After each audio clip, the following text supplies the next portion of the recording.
তোমরা যে এই সুন্দর বনটি দেখতে পাচ্ছ, এই সুন্দর বনের নাম হলো সুন্দরবন। এই বনের বেশ কিছু জায়গায় পাখিরা বসবাস করলেও বেশিরভাগ জায়গায় ছিল ঘন জঙ্গলে ভরা, যেখানে পাখিরা খুব বেশি প্রয়োজন ছাড়া যাতায়াত করত না। ওই বনেই ছিল কালু ও কাকুলি নামের এক দম্পতি, যাদের স্বপ্ন ছিল কোনো পরিশ্রম না করেই অনেক ধনী হওয়া।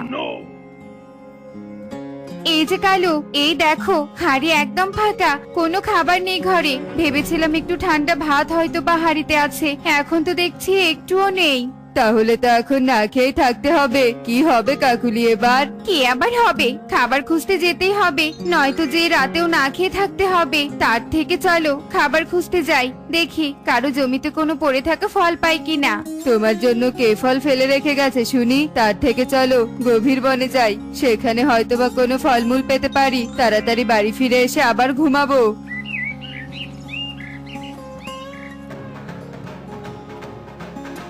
কালু এভাবে ঢাকঢোল বাজাচ্ছে কেন শুনি? কার আবার বিয়ে হচ্ছে? কাকুলি, ওই দেখো কবুতর দাদা বিয়ে করে নতুন বউ নিয়ে বাড়িতে যাচ্ছে, সাথে আবার কত কত উপহার। ঠিক বলেছো কালু, কবুতর দাদা হয়তো অনেক ধনী পাখিকে বিয়ে করেছে। এটা তো কবুতর দাদার ছোট বউ, প্রথম বউ তো ওপারে চলে গেছে। হ্যাঁ কাকুলি, আমিও কবুতর দাদার মতো হতে পারতাম যদি তুমিও। কি, তুমি আমাকে ওপারে চলে যেতে বলছো? হায় হায় হায় রে, তোমার মতো অলসের সাথে আমি আছি, এটাই তোমার ভাগ্য। কেঁদো না কাকুলি, আর কেঁদো না, এমনিতেই না খেয়ে আছো। শোনো, আমার মাথায় একটা বুদ্ধি এসেছে, শুনবে তুমি? শোনো। আরে বাহ কালু, এটা তো বেশ ভালো বুদ্ধি, আমি রাজি। আগে একটা কুঠির বের করতে হবে। কাকুলি কালুর কথা মতো রাজি হয়ে যায় আর ভীষণ হাসতে থাকে। কালু, আমি তো এটাই চাই, আমি সারাদিন শুয়ে বসে থেকে খাবার খেতে পারবো। কাকুলির সাথে কথা বলে কালু একাই বাড়িতে চলে আসে আর ভীষণ কাঁদতে থাকে।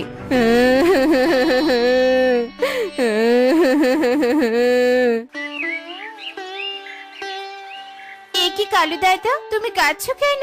কাকুলি দিদি কোথায়? আমার যে সর্বনাশ হয়ে গেছে রে টুনি।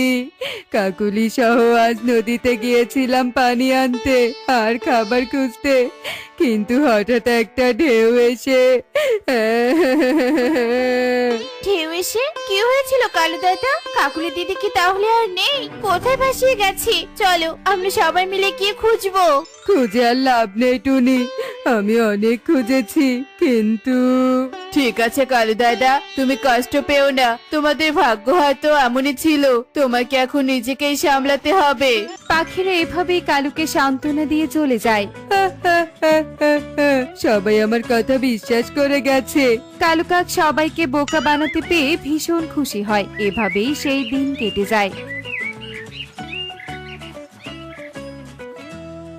বলছিলাম কি মোরল বাবু, আমাকে আপনার জমিতে একটা কাজের ব্যবস্থা করে দিবেন? আমি এখন থেকে কাজ করে খেতে চাই। আমি কি ভুল শুনছি নাকি কালু? তুই কি না করবি কাজ? এতদিন তো অলসতা করে দিন কাটিয়েছিস। আমি পরিশ্রমী হতে চাই, এখন থেকে নিজে উপার্জন করতে চাই। আপনি একটা কাজ দিন মোরল বাবু। মোরল বাবু, কালু নিজেকে পরিবর্তন করতে চাইছে, আপনি ওকে একটা কাজ দিন। তোমার এই পরিবর্তন দেখে আমার খুব ভালো লাগছে কালু দাদা। সবার এমন কথা শুনে মোরল কালুকে একটা কাজ দেয় আর কালু কাজ করতে থাকে। অলস কালুর এমন পরিবর্তন দেখে পাখিরা বেশ খুশি হয়। এ কি কালু, তুই আমার বাড়িতে? কি হয়েছে? বলছিলাম কি সুখী দিদি, আমাকে একটু খাবার খেতে দিবে? আসলে আমি তো রান্না করতে পারি না, তাই খেতেও পারি না। দোকানের কেনা খাবার আমি একদম খেতে পারি না। আহারে, তুই চিন্তা করিস না কালু, আমি তোকে এক্ষুনি খাবার দিচ্ছি। সুখী পায়রা কালুকে খাবার খেতে দেয় আর খাবার খেয়ে কালু চলে যায়। এভাবেই কালু প্রতিদিন রান্না না করার বাহানায় সবার বাড়িতেই খাবার খেত। এ কি, তোমরা আমার বাড়িতে এত সকালে? কিছু কি হয়েছে? তোমরা কষ্ট করে এলে কেন? আমাকে ডেকে পাঠালেই তো আমি যেতাম। না না কালু দাদা, তোমার এমন পরিবর্তন দেখে আমরা অনেক খুশি, তাই তো তোমার জন্য একটা প্রস্তাব নিয়ে এসেছি। প্রস্তাব? কিসের প্রস্তাব? বলছিলাম কি কালু, তুই তো একাই বাড়িতে থাকিস, রান্না বান্নারও অসুবিধা, তাই তোর জন্য একটা বিয়ের সম্বন্ধ নিয়ে এসেছি। পাশের গ্রামের মুন্নি বেশ ধনী পাখি আর ভালো, তোরা অনেক অনেক সুখী হবি। আরে আরে, এ আমি স্বপ্ন দেখছি নাকি? ঠিক আছে টুনি, তোরা যা ভালো বুঝিস, আমি রাজি। তাহলে বিয়ের আয়োজন শুরু হয়ে যাক। আরে আরে, আমার এত আনন্দ লাগছে কেন? আমি তাহলে ঠিকঠাক ভাবে নাটক করতে পেরেছি? পাখিরা কি সহজে আমাকে বিশ্বাস করলো? এবার ধনী পাখিকে বিয়ে করে পায়ের ওপর পা দিয়ে খাবো। উফ বাবা, এতদিন কাজ করতে করতে শরীর ব্যথা হয়ে গেছে। যাই, কাকুলিকে গিয়ে আনন্দের খবরটা জানিয়ে দিয়ে আসি। কালু ভীষণ হাসতে থাকে আর হাসতে হাসতে কাকুলিকে খবর দিতে যায়। শোনো সবাই, আমরা পাখিরা কিন্তু অনেক সাজগোজ করব, আর কালু দাদার বাড়ি অনেক সুন্দর করে সাজাতে হবে। ঠিক বলেছো দিদি, ধুমধাম করে কালু দাদার বিয়ের আয়োজন হবে। কতদিন থেকে বিয়ের অনুষ্ঠান হয় না বনে। তোমরা শুধু বাড়ির আনন্দের কথা বলছো, কিন্তু আমাদের ছোটদের কথা তো একবারও ভাবছো না। আমরা ঢোল বাজাতে চাই মা, ঢোল বাজাতে চাই। হ্যাঁ হ্যাঁ, আমরা ঢোল বাজাতে চাই, আমাদের ঢোল বানিয়ে দাও না মা। সে কি রে, ঢোল? ঢোল তো কাঠ দিয়ে বানাতে হবে। এখন গভীর বনে কে যাবে শুনি? তোদের আমরা পরে ঢোল বানিয়ে দিব। তোদের তোতামেশোর বিয়েতে বাজাস কেমন? এখন আর জেদ করিস না তো। ছানারা অনেক জেদ করলেও বড়রা তাদের বুঝিয়ে শুনিয়ে নেয়। এরপর ধুমধাম করে কালুর সাথে মুন্নির বিয়ে হয়, আর পাখিরা সবাই কালুর ছোট বউয়ের প্রশংসা করতে থাকে। এভাবেই সেই দিন কেটে যায়। একে কালু, তুমি পড়ে পড়ে ঘুমাচ্ছ কেন? কাজে যাবে না নাকি? কত বেলা হয়ে গেছে। আমাকে একটু শান্তি মতো ঘুমাতে দাও মুন্নি, আমার শরীরটা বড্ড খারাপ। তুমি এখান থেকে চলে যাও। তাহলে রান্না বান্না কিভাবে করবো শুনি? ঘরে তো কোনো বাজার নেই। তোমার তো অনেক টাকা মুন্নি, সেগুলো দিয়ে কিনে নিয়ে এসো। আর হ্যাঁ, তোমার টাকা পয়সা আমাকে কিছু দিও।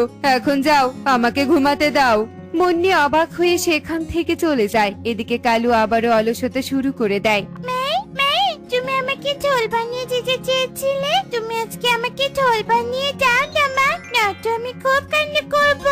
কাঁদিস না মা, কাঁদিস না। আজ তো তাহলে বনের গভীরে যেতে হবে। দাঁড়া, সুখী দিদিদের গিয়ে বলছি, ওরা যাবে কিনা। সারাদিন এত এত খাবার আর ঘুমাতে আমার ভীষণ ভালো লাগছে। এখানে কেউ আমাকে বিরক্ত করে না। এদিকে কালু সবাইকে বোকা বানাচ্ছে, আর কালুর ছোট বউ কত বোকা।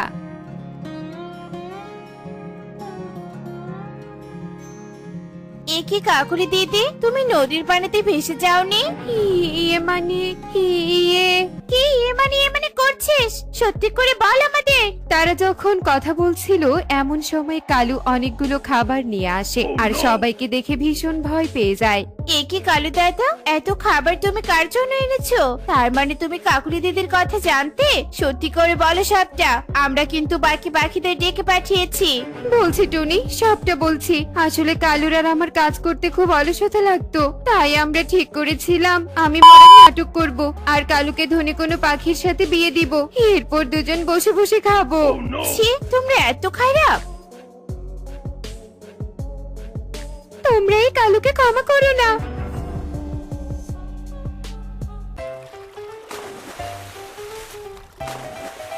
দেখলে তো বন্ধুরা, সত্য কখনোই চাপা থাকে না, তাই আমরা কখনো মিথ্যার আশ্রয় নিব না। এমনই সব মজার মজার শিক্ষণীয় টুনি পাখির গল্প দেখতে আমাদের সাথেই থেকো। আর গল্পটি কেমন হয়েছে তা কমেন্টে জানাতে ভুলো না কিন্তু।